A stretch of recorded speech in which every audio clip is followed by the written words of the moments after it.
confiar em um Deus que faz milagres, que ouve a nossa oração, que se faz presente aqui. Um dia a gente aprende a dar um passo só de cada vez, mas sem duvidar,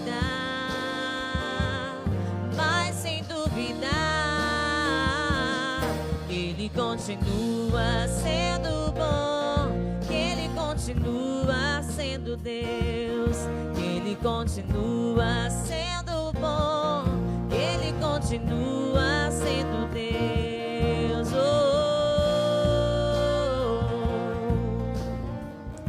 O Senhor é bom, o Senhor é bom, e a tua bondade, Jesus, tem nos seguido dia após dia.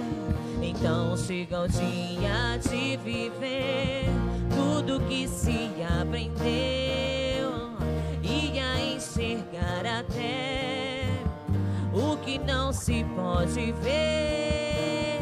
Chega o dia de entender, até ouvir o não de Deus, mas sem duvidar,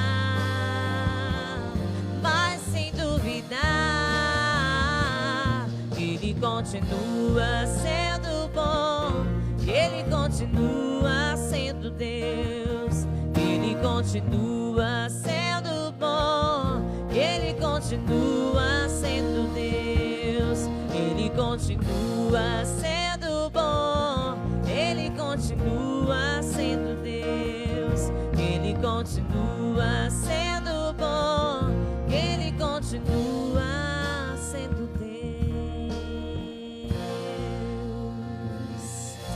Aleluia, igreja. Podemos assentar em nome de Jesus.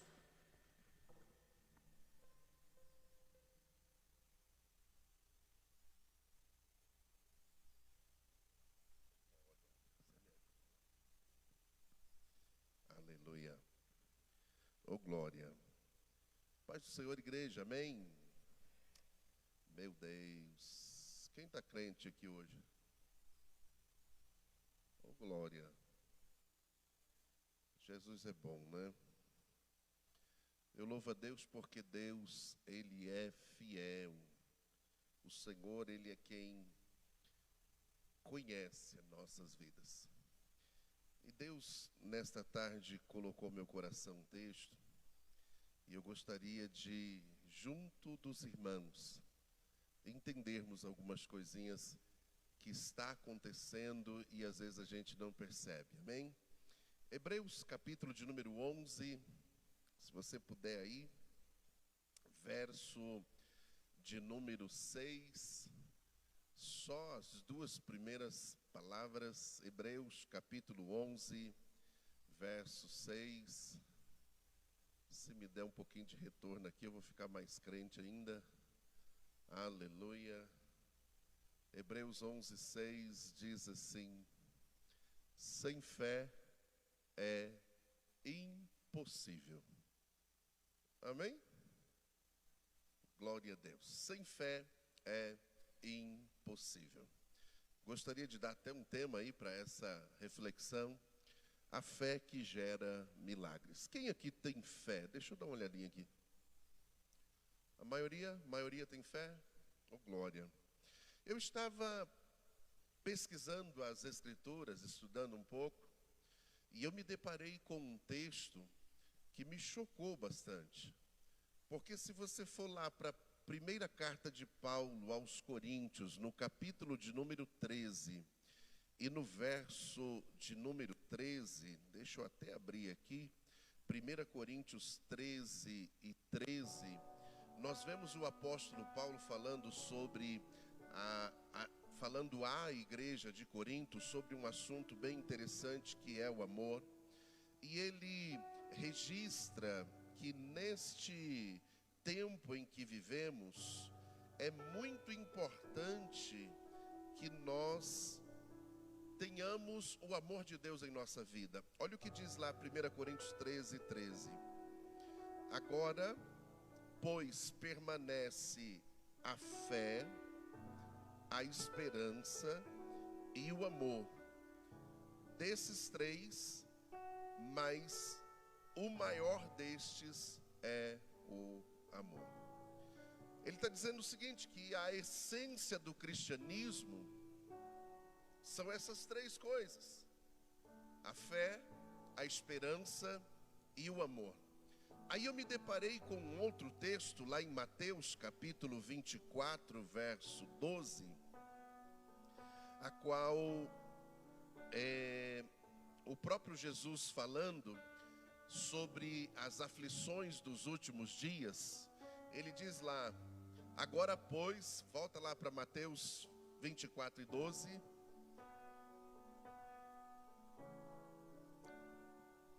Mateus capítulo 24, verso 12. Ele falando sobre a tribulação, sobre o princípio das dores. E ele deixa claro algo. Ele diz: olha, por se multiplicar a iniquidade, o amor de muitos esfriará. Então nós observamos que dos três, a fé, o amor e a esperança, que é a base do cristianismo, vemos Jesus dizendo que por se multiplicar a iniquidade, um dos três da base já está comprometido. O amor vai se esfriar. Abre lá em outro, Lucas capítulo 18, verso de número 8. O próprio Jesus faz uma pergunta que eu fiquei preocupado com esta pergunta. Diz lá o texto: digo-vos que depressa lhes fará justiça. Contudo, quando vier o Filho do Homem, porventura achará fé na terra? Já comprometeu a segunda coisa. Primeiro, por se multiplicar a iniquidade, o amor vai se esfriar. Agora Jesus fala sobre a fé. Ele diz: olha, no fim, quando Jesus, o Filho do Homem, voltar, porventura vai encontrar fé na terra. Já está comprometido a segunda base. Olha a terceira. Abre lá em Romanos, capítulo de número 8, e o verso de número 24 e o 25.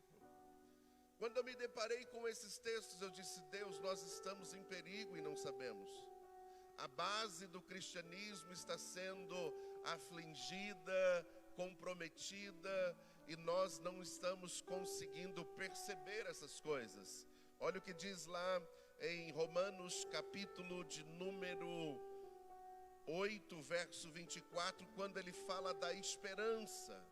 Diz o texto: porque na esperança fomos salvos. Ora, a esperança que se vê não é esperança, pois o que alguém vê, como espera?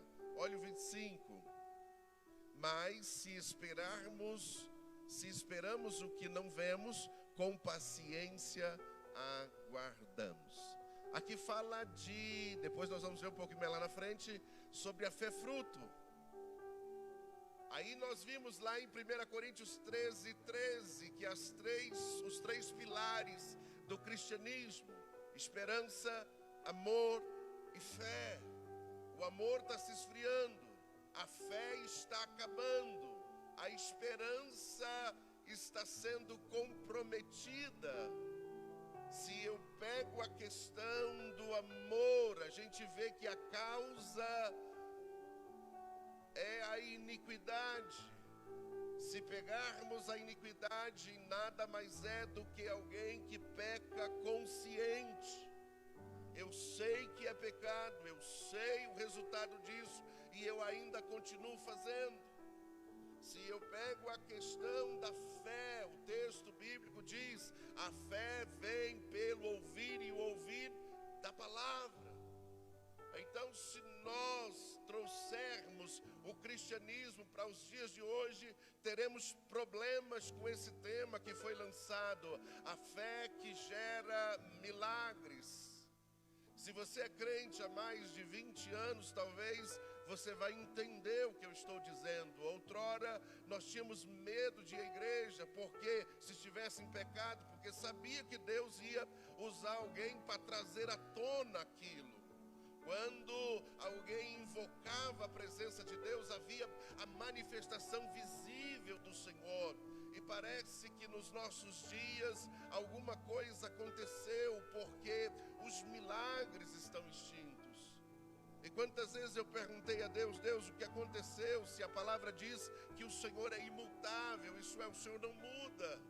O Senhor é o mesmo ontem, hoje e será eternamente. Sendo assim, o que está acontecendo? Porque não há mais a manifestação da Tua presença, porque está extinto a operação de milagres e maravilhas no nosso meio, visto que a promessa do Senhor para a igreja é: e os sinais acompanharão vocês. E eu pude ter uma resposta que fiquei preocupado. A resposta não é que Deus mudou, é que nós mudamos. O problema está aqui nesses três pilares. O amor já não é o mesmo. A fé já não é mais a mesma. A esperança já não é mais a mesma. Já não tem a essência de Deus. E quando eu me deparo com essas informações, eu preciso olhar para dentro de mim e perguntar: como é que eu estou dentro do cristianismo? Ou quem sou eu no cristianismo? Será que eu ainda consigo invocar a presença de Deus e Deus se manifestar na minha vida? Porque uma coisa é eu invocar a presença de Deus na vida de alguém, outra coisa é eu invocar a presença dele na minha vida. Uma coisa é eu interceder, eu suplicar por alguém, outra coisa é eu viver um mundo de milagres conforme promete as Escrituras Sagradas. Aí eu comecei a pensar sobre a base do cristianismo, que é a fé. E olha que interessante, o que é a fé? Hebreus capítulo 11, verso 1 diz o quê? A fé é o firme fundamento das coisas que eu não vejo, mas espero. Está lá? A fé é o firme fundamento das coisas que se esperam e a prova das que se não veem. Lembra que eu falei sobre a esperança? Aqui entra a esperança. Fé e esperança caminham de mão dada. Se a minha fé estiver comprometida, eu terei dificuldade de esperar no Senhor. Outro dia eu estava em uma escola de obreiros, só para pastores, e um colega falou algo que eu guardei para a minha vida até hoje. Ele diz: esperança é esperar algo sem desesperar. Esperar em Deus confiando que Ele fará alguma coisa. E uma base para isso nós temos a vida de Jó, que quando estava na sua maior dificuldade, ele disse: olha, eu sei que o meu Redentor vive, por fim ele vai se levantar. Ele olhava, não via nenhuma motivação, mas ele crendo, esperando em Deus, confiava no Senhor. Aleluia. E aí eu comecei a pensar sobre a fé, porque todas as vezes que a gente fala de fé com alguém, alguém sempre cita esse texto. Mas e o que é a fé na prática? O que é caminhar com Deus ou invocar o sobrenatural de Deus? E aí eu pude entender que a fé, olha que interessante, no latim fides, que é a raiz da palavra fidelidade, no grego pistia, que é a convicção de algo verdadeiro que não depende de nenhuma prova. A convicção. O problema é que na nossa geração nós estamos em deficiência com a convicção. Hoje é um negócio estranho. Às vezes eu estou perto de alguém que é muito crente, alguém diz: olha, Deus falou comigo isso, eu disse: beleza, glória a Deus, vai nesse caminho, obedeça a voz de comando de Deus. No outro dia, ele já recebe uma outra palavra e já tem um outro direcionamento. Então, faltou convicção. Quando temos convicções, não importa o que aconteça, nós permanecemos na onde Deus nos colocou para estar. E isso serve para todas as áreas. Às vezes alguém vai começar a empreender, tem a primeira dificuldade, o primeiro obstáculo, ele já começa a questionar se foi Deus ou não, se Deus está no negócio ou não. E alguns desistem quando as coisas ficam difíceis. Isso também é aplicado no relacionamento. Isso é aplicado, na verdade, em todas as áreas da nossa vida. A convicção me leva muito mais longe. A convicção me faz andar em lugares que os olhos humanos, a compreensão humana não consegue decifrar. Porque se eu tenho convicção, eu não vou estar preocupado com as coisas que acontecem à minha volta. Se eu tenho convicção, isso é, se eu acredito de verdade que Deus está no negócio, aconteça o que acontecer, passe o que passar, eu permanecerei ali firme, aguardando o tempo de Deus. Eu lembro que eu conversava com alguém sobre essa questão de micro e macro. Nós que temos a questão de célula, conseguimos entender isso. Uma visão micro é aquela que está sempre preocupada com as coisas que estão acontecendo hoje. Uma visão macro é aquela que olha lá na frente. Não é porque o dia é mau hoje, não quer dizer que Deus me abandonou, amanhã é outro dia. Não quer dizer que eu estou passando por uma dificuldade ou algo que não está legal ou que não está como deveria estar. Não quer dizer que Deus desistiu, não. Isso é visão micro. Se eu tenho uma visão macro, se eu tenho uma convicção de que Deus perdoou os meus pecados, que Deus me direcionou para algo que vai acontecer na minha vida, então eu vou ficar firme ali, aguardando em Deus. Porque eu percebi que Deus não é como o diabo. O diabo vê a sua fome e te oferece comida. Deus não. Jesus estava no deserto com fome, Satanás disse, tu não é Deus, faz a pedra virar pão. E ele disse, não, está escrito que nem só de pão viverá o homem, mas de toda a palavra que sai da boca de Deus. Resistiu ao diabo mesmo estando com fome. O texto diz que depois da tentação vieram os anjos e serviram ele. E aí ele saciou aquele momento aquela necessidade física. Quando eu tenho convicção, eu não me embaraço com as coisas desse mundo. Quando eu tenho convicção, eu dou ouvidos à voz de Deus para a minha vida, aonde Ele quer me levar, ou aquilo que Ele está direcionando para eu alcançar. Essa é a definição da fé.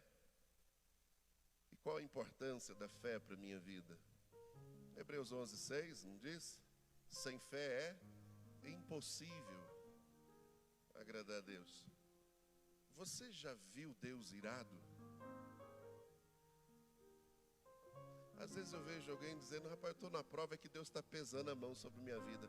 Rapaz, se Deus for pesar a mão na vida de alguém, será que esse alguém consegue ficar vivo? Deus está me punindo. Será que Deus punindo alguém?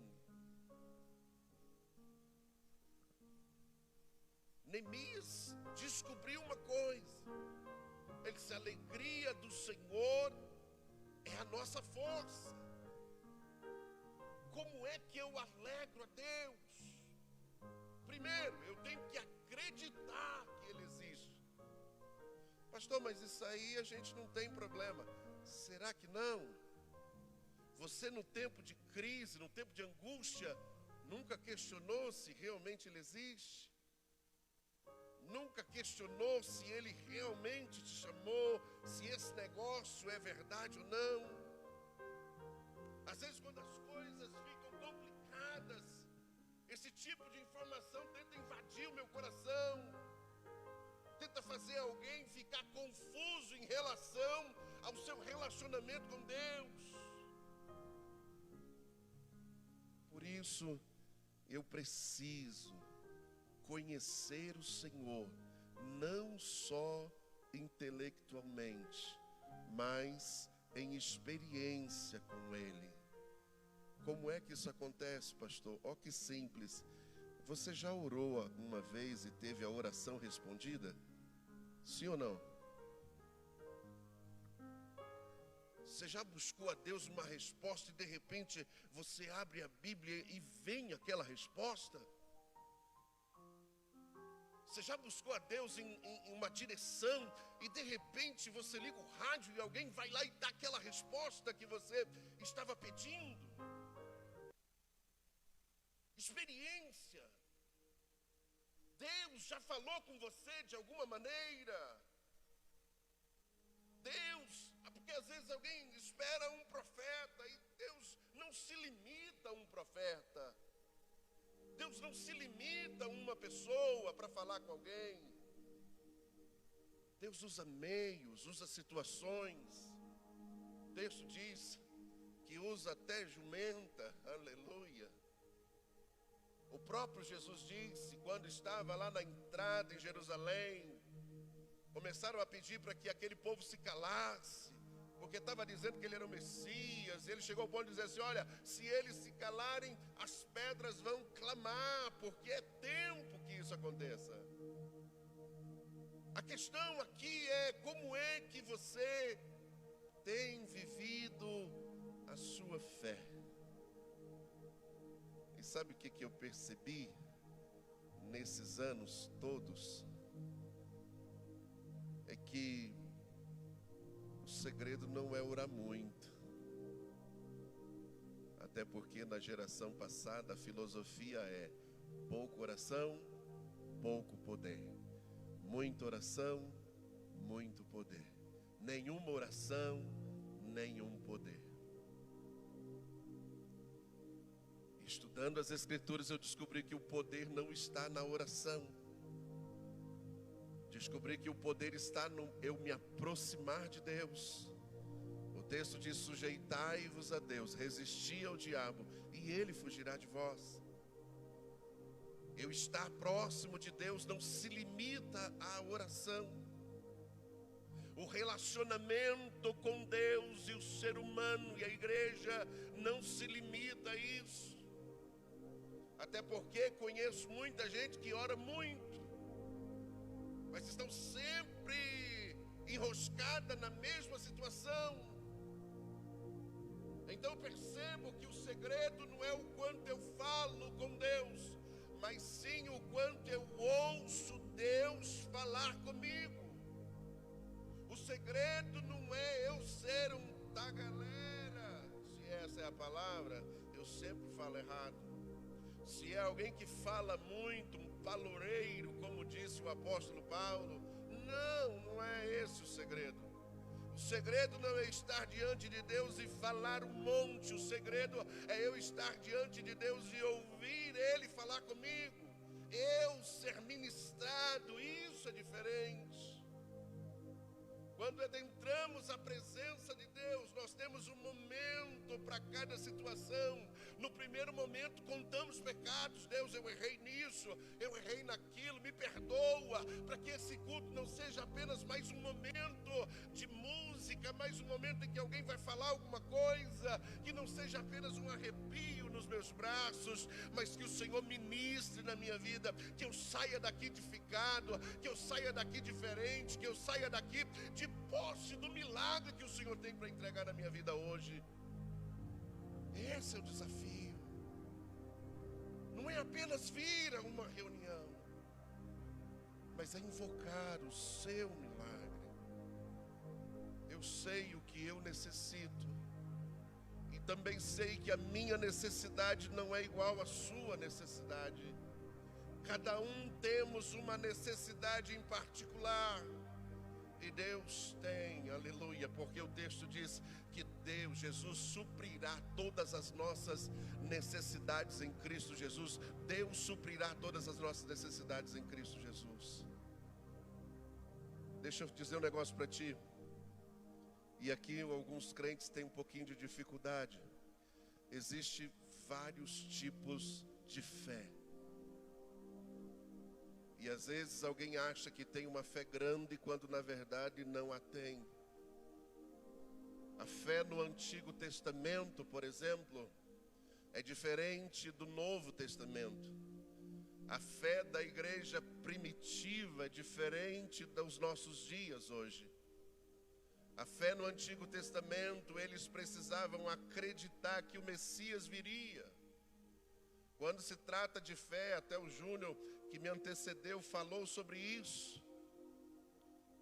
Abraão foi intitulado como o pai da fé, porque ele fez algo que 99,9% das pessoas não fariam. Deus chegou até ele e diz: rapaz, eu te abençoei, eu cumpri em ti a minha promessa, você agora vai ser pai de uma grande nação, e esta nação está em Isaque, o seu filho. Nele está o cumprimento da sua promessa. Agora eu quero que você pegue a sua promessa, vai para as regiões de Moriá, 5 montes, que é Jerusalém hoje. Lá na montanha de Moriá você vai oferecer ele em holocausto para mim. Agora Abraão pega o seu filho. Abraão sai numa caminhada de 3 dias. O texto em Hebreus, capítulo 11, diz que Abraão, quando toma aquela informação, aquela voz de comando de Deus, ele coloca em o seu coração, ele ativa em o seu coração uma fé sobrenatural, porque ele estava crendo que ele ia sacrificar o seu filho, mas ele retornaria para casa com ele. Isso é, ainda que o matasse, Deus iria ressuscitá-lo. Fé sobrenatural. Ele foi imputado, ele foi chamado de pai na fé, porque ele viu uma grande entrega, talvez a maior de sua vida, como uma oportunidade para demonstrar a sua confiança no seu Deus.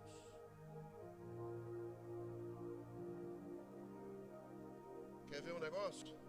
Quem aqui já recebeu alguma bênção de alguém? Alguém chegou para você, ó, disse: Deus mandou te dar isso aqui. Já receberam? Já, amém? Chegou um cara e disse: pastor, Deus mandou te abençoar. Eu disse: faz isso, meu filho, agora, deixa nem para depois. E como é que é esse negócio? Ele disse: pastor, Deus falou que é assim, assim, assim. Pronto, agora, toma posse. Tomei posse da bênção. E quando Deus muda? E quando Deus chega em você e dizer: agora é sua vez de abençoar. Aí alguém diz: rapaz, eu vou orar, que esse negócio não é de Deus não. Não é assim? Eu vou pedir confirmação, para Deus confirmar se é de Deus. Para receber nós abrimos o coração, não questionamos. Mas para entregar temos dificuldade. Abraão teve a oportunidade de entregar. Abraão teve a oportunidade de dar o seu melhor, tudo aquilo que ele amava, que ele estimava.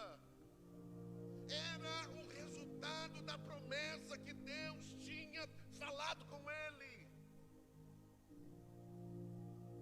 Se pegarmos o texto, cronologia bíblica, capítulo 12 de Gênesis, nós vemos Deus falando com Abraão quando ele estava em Padã. Se pegarmos o capítulo 11, Deus visita e se mostra, faz a proposta para ele no capítulo 11, quando ele está em Ur dos Caldeus. conta para o pai pega, leva eles até Padã Arã, indo para Canaã, mas não vai para Canaã, para no meio do caminho. Flávio José foi um grande historiador da Bíblia, não era crente, era um judeu que estava contando a história dos judeus. Ele diz que 7 anos eles ficaram em Padã Arã. Então, se eu começo a fazer as contas, Abraão tinha 75 anos quando saiu de Padã Arã. Quando Isaac nasceu, ele tinha 100. 75 para 100 dá quanto mesmo? 25 mais 7. 32 anos aguardando uma promessa. 32 anos esperando o cumprimento de uma palavra profética. Agora a bênção veio, as coisas aconteceram. E Deus chega para eles, dá a sua bênção, deposita ela lá no altar.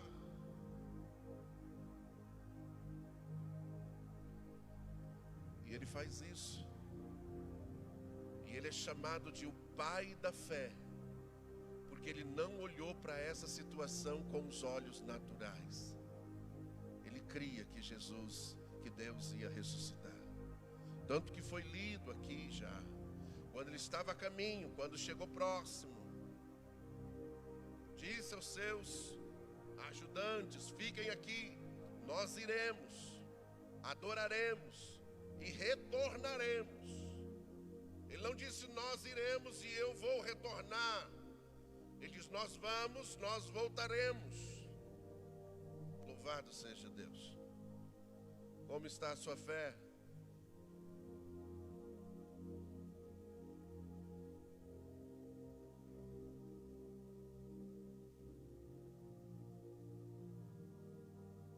A fé na igreja primitiva era totalmente diferente.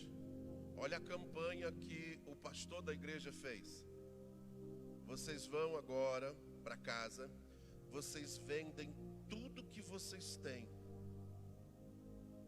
tudo, e traz à igreja, que nós vamos fazer uma assistência social entre aqueles menos favorecidos. E inúmeros foram e fizeram isso. O texto diz de alguém que foi, vendeu uma propriedade, reteu uma parte, veio para entregar, morreu. O marido morreu, a mulher veio, insistiu no mesmo erro, morreu também. Olha a fé desse povo. Eles estavam aguardando Jesus para aquele momento. Eles não estavam preocupados com o patrimônio ser acrescido, não estavam. Eles estavam preocupados é que se Jesus voltar hoje, nós iremos. Essa fé não é exercida nos dias de hoje. Hoje nós temos precauções, nós temos cuidados. E cuidados respaldados pela palavra.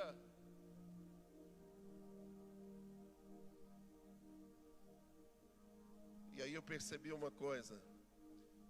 Vivemos hoje, talvez uma fé que não produza resultados. Por isso a minha vida é a mesma. Por isso eu entro e saio em um culto cheio da glória de Deus e não sinto nada. E volto para casa só vendo os erros de expressão do pregador, os erros dos acordes dos músicos, os erros dos graves, dos médios, da voz de quem está louvando, e volto para casa com um relatório de informações negativas, porque não estou exercendo a fé que gera milagres. Eu percebi, segundo a ciência, que existe a fé natural, aquela que nasce conosco. Essa fé natural é aquela que eu olho para as nuvens e diz, vai chover.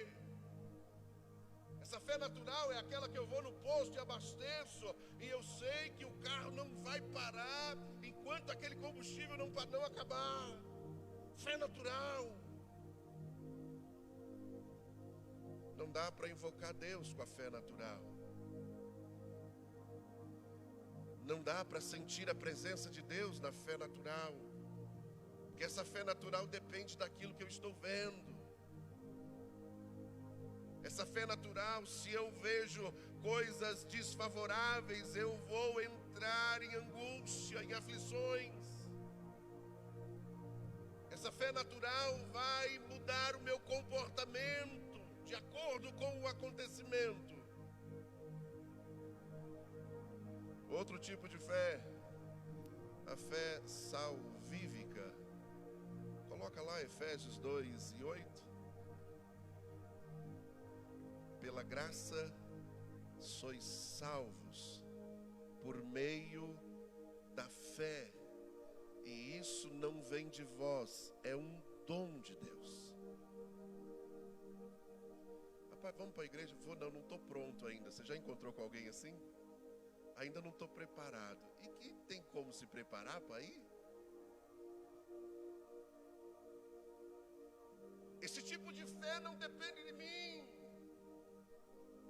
É o Espírito Santo que me ajuda. O texto diz que o Espírito Santo, quando vier, João 17, ele vai convencer do pecado, da justiça, do juízo. Esse tipo de fé também não dá para invocar milagres. Esse tipo de fé dá para estar tranquilo quando as acusações do inferno vêm sobre a minha vida. E quantas pessoas precisam fazer alguma coisa para provar que são alguma coisa?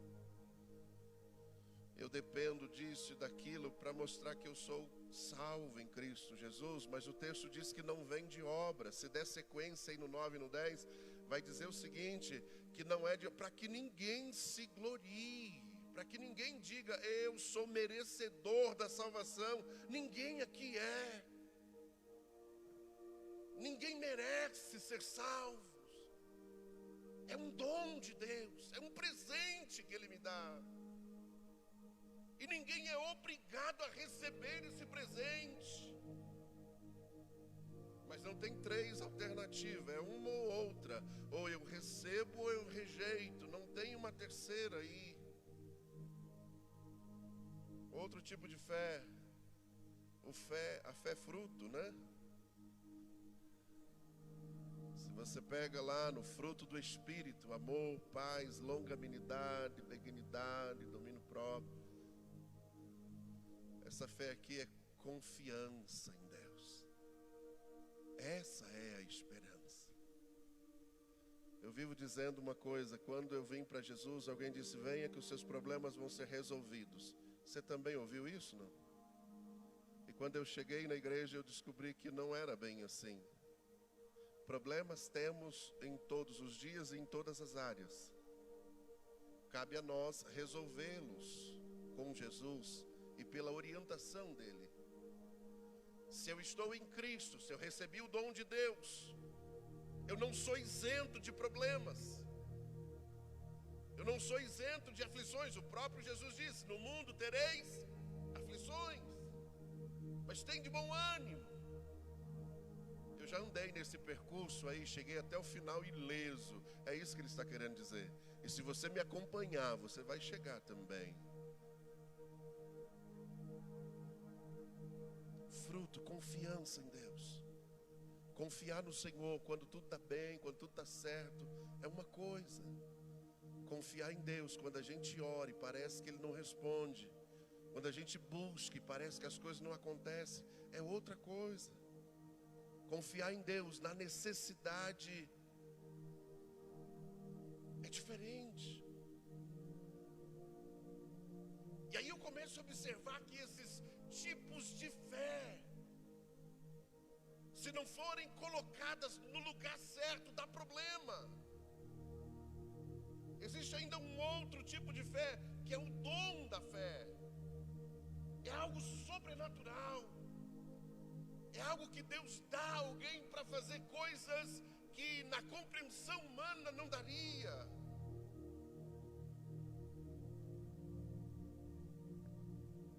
Mas não é a fé sobrenatural que invoca a presença de Deus. Olha que coisa.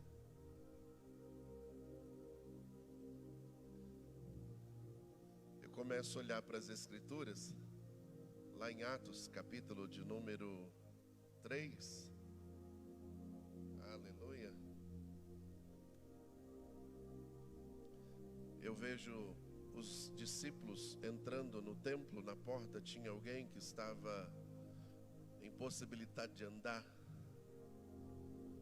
e ele pede uma esmola, e os discípulos dizem: olha, eu não tenho prata, não tenho ouro, mas o que eu tenho, eu vou compartilhar com você. Pegou no braço e disse: levanta e anda.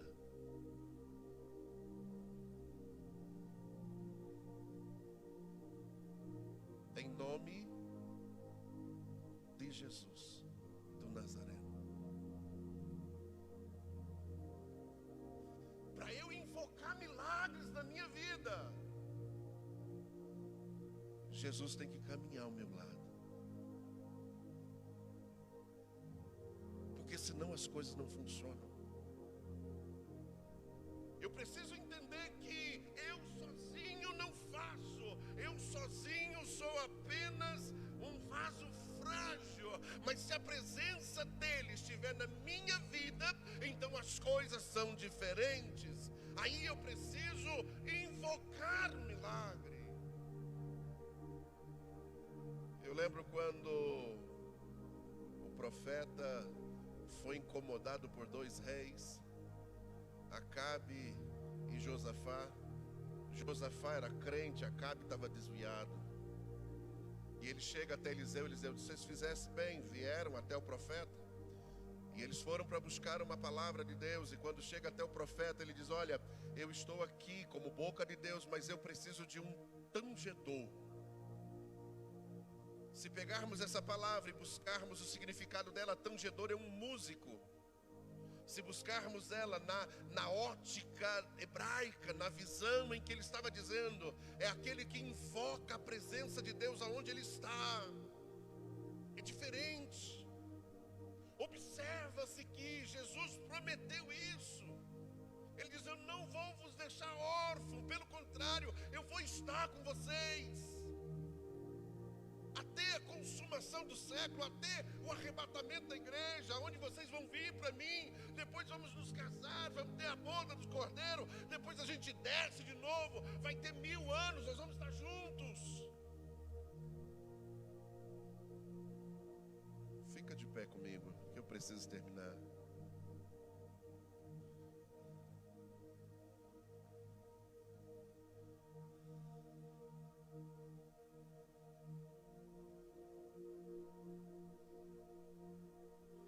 Eu quero desafiar você nessa noite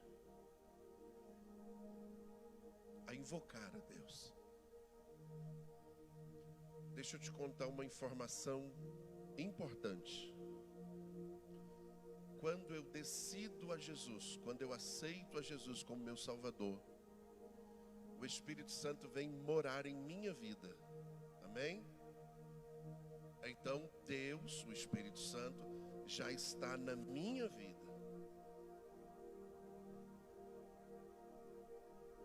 Estar na vida de alguém é uma coisa, governar a vida desse alguém é outra coisa. Já ouviram falar de um camarada cabeludo que a tia da escola dominical chama eles de fortão? Já ouviram falar desse cabra? Lembra? De um tal de Nazireu, de um tal de Sansão. Lembra? Qual o diferencial na vida desse homem? O texto diz que todas as vezes que ele invocava o Senhor, Deus se manifestava nele. Não nos outros, nele. Todas as vezes que ele buscava Deus, pedindo a Deus uma intervenção. O que é milagre? Milagre é uma intervenção de Deus em uma área, em uma necessidade. Isso é milagre. E o texto diz que Deus se manifestava e as coisas aconteciam na vida dele. Até o dia que ele percebeu, porque ele invocou, mas ele não sabia que Deus tinha se retirado dele. Feche os seus olhos aí comigo. Dá para louvar aqui um hino? Aleluia. Eu quero desafiar você a sair daqui mais crente do que quando chegou. Quem aqui precisa de um milagre? Só eu? Deus ainda faz milagres? Deus tem poder para fazer milagre na sua vida? Tem ou não? Deus consegue alcançar a sua necessidade? Por mais difícil que seja. Eu olho para a Bíblia e eu vejo o próprio Jesus dizendo: aquilo que é impossível aos homens é possível a Deus, porque a Deus todas as coisas são possíveis. Agora nós precisamos aprender a invocar o milagre de Deus na sua vida. Porque se Deus se manifestar na minha vida, eu alcanço outras pessoas. O meu milagre sempre beneficia alguém. Agora não tem como eu invocar a Deus na vida de alguém. Tem como eu invocar a Deus na minha vida, como foi Sansão. Eu quero te convidar para isso. Feche aí os seus olhos neste momento. A primeira coisa que devemos fazer é confessar pecado, porque é o que atrapalha. É a primeira coisa. Eu olho para a Bíblia e até deixou bem claro aqui, Júnior, quando Abraão foi oferecer, ele reparou o altar. Altar quebrado não tem fogo. Altar desmantelado não tem presença de Deus. Então a primeira coisa quando eu vou invocar Deus é justamente isso. Eu vou consertar o meu altar, não dos outros. Eu vou falar com Deus aquilo que está me separando dele, aquilo que está me colocando fora, aquilo que está impedindo de a sua presença ser manifesta na minha vida. Então faz isso nessa noite. Aleluias. Que lavador e abaixo revedeve. Fala com Jesus aí agora. Jesus, visita minha vida. Visita minha história, Deus. Se há algum impedimento, Senhor, revoga nessa noite. Oh, aleluia. Oh, Espírito de Deus. E menos de mim.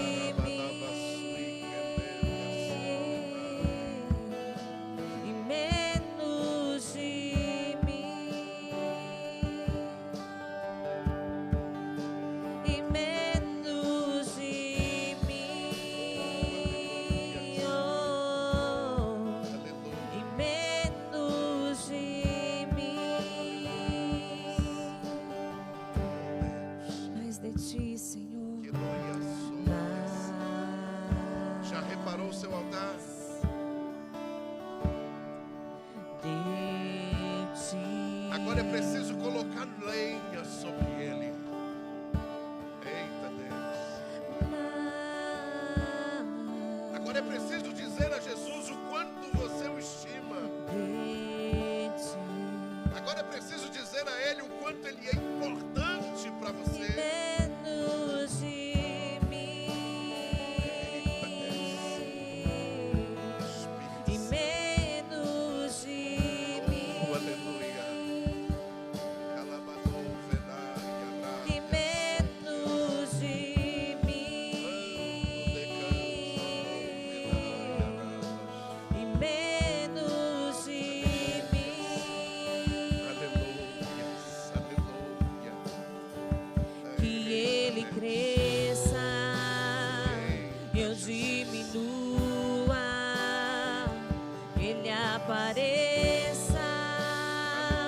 Eu me constranja com a sua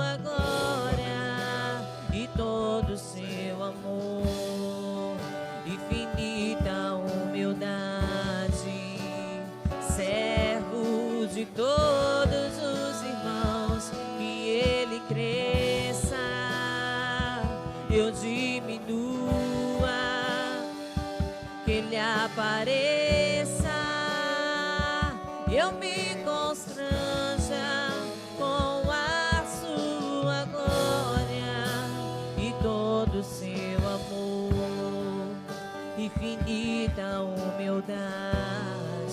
Já colocou a lenha? Servo de todos os. Já disse para Ele o quanto Ele é importante para você? Agora é a hora de oferecer o sacrifício. Agora é hora de colocar a sua vida diante dEle. Deus, que não seja eu, mas que seja o Senhor nesta casa. Deus, que não seja os homens glorificados, mas sim o Teu nome, Senhor. Deus, que toda glória e honra gerado neste milagre, nesta intervenção do Senhor, que seja direcionada somente a Ti, porque somente a Ti a honra, a glória, o poder e a adoração. Aleluia. Estenda a sua mão assim, ó, estenda ela. Eu sinto a presença de Deus neste lugar. Aleluia. Coloca diante de Deus a sua necessidade. Diga com palavras: Senhor, eu preciso disso. Senhor, eu necessito disso. Meu Deus, eu vim aqui para adorar, mas eu preciso voltar para casa diferente de como eu entrei. Eu preciso, Senhor, que a Tua manifestação seja explícita, seja visível, que o Senhor Deus mude, porque há tempos eu venho buscando, há tempos eu venho, papai, aleluia, pedindo ao Senhor, mas nesta noite, Deus, eu quero sair daqui convicto, eu quero sair daqui, Senhor, crendo, eu quero sair daqui, papai, com a certeza de que o milagre foi gerado, de que decabadou vassouras, que a Tua mão, Senhor, foi estendida. Eita Deus, Pai, em o nome de Jesus nós oramos, em o nome de Jesus, Deus, nós ministramos sobre a vida da Tua igreja, que a Tua presença faça diferença, que a Tua presença quebre o jugo, que a Tua presença, Deus, desfaça toda a arma do inferno, que a Tua presença sare, gere agora saúde, receba aí agora, receba aí em nome de Jesus. Oh Deus, em o nome de Jesus, quebra esse jugo, quebra agora, com espada de fogo, corta esse laço, Deus, dá vitória ao Teu filho, dá vitória à Tua filha, receba aí agora, em o nome de Jesus, em o nome de Jesus, assim como Deus se manifestou naquele coxo, ali no templo, que Ele se manifeste na tua vida, que Ele se manifeste na tua história, que Ele se manifeste na sua necessidade, e que você saia daqui com o coração regozijando, porque Deus te visita nesta noite. Fecha aí a tua mão, toma posse da tua bênção, toma posse do teu milagre, porque Deus nos visita de uma forma sobrenatural. Amém? Aleluia, glória a Deus. Eita Jesus, Deus é fiel.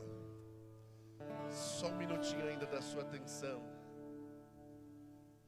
Estávamos falando com o pastor Fabiano, e nós estamos lançando aí um mover de Deus. Pastor, é uma campanha, não um mover de Deus. Lá em Marcos capítulo 2, verso 3, fala que tinha um moço que não conseguia andar. Jesus chegou na cidade dele, mas não tinha como ele ir à presença de Jesus. E o texto diz que 4 dos seus amigos, uma ponta da esteira, levou-o até Jesus. Chegando lá, a multidão era muito grande, não tinha como se aproximar de Jesus para receber o milagre. E o texto diz que eles subiram o telhado, romperam o telhado, desceram ele nos pés de Jesus. E Jesus operou milagres. E o Senhor falou conosco sobre esse texto. E eu quero desafiar você a estar comigo aqui 4 quartas-feiras. Quarta-feira que vem o pastor Fabiano prega, na outra eu prego, na outra o pastor, e na última nós encerramos. 4 áreas da sua vida que precisa de um milagre urgente. Você vem comigo, porque nós vamos estar colocando nas orações, no jejum, e eu tenho certeza que o Pai não vai te decepcionar, porque Ele é fiel. Amém? Estenda suas mãos assim, vamos receber a bênção. Aleluia, que a graça do Senhor Jesus, o amor de Deus e a comunhão do Espírito Santo esteja com todos, e todos digam: que Deus abençoe em nome de Jesus.